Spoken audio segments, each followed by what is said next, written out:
Côte d'Ivoire, Sierra Leone, c'est le premier match de qualification pour la CAN 2015. Il se tiendra bien ce samedi à Abidjan, menacé dans un premier temps pour cause d'épidémie Ebola en Sierra Leone. La rencontre a été finalement maintenue. Florent Rodeau. Descendre du bus est déjà une victoire pour l'équipe de football de la Sierra Leone. Initialement suspendu, le match aura bien lieu ce samedi dans la capitale ivoirienne.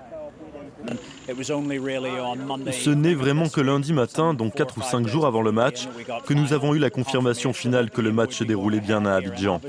Il y a eu donc beaucoup d'obstacles de dernière minute, notamment pour réunir tous les joueurs.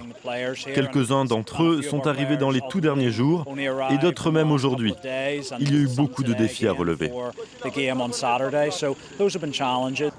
Les autorités ivoiriennes avaient d'abord mis leur veto à la tenue du match. La Confédération africaine de football a ensuite menacé d'exclure les éléphants de la prochaine Coupe d'Afrique des Nations, raison suffisante pour que la Fédération ivoirienne de football accepte d'accueillir la rencontre. Du côté des Lone Stars, ce match est avant tout l'occasion de faire bonne impression en Afrique et ailleurs. Nous voulons être sûrs de renvoyer une image positive de la Sierra Leone et rien ne pourrait être mieux qu'une qualification pour la CAN au Maroc en 2015.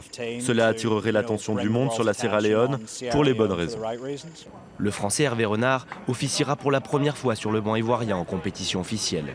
Les éléphants, grands favoris de ce match, sont à la recherche de leur premier titre continental depuis 22 ans.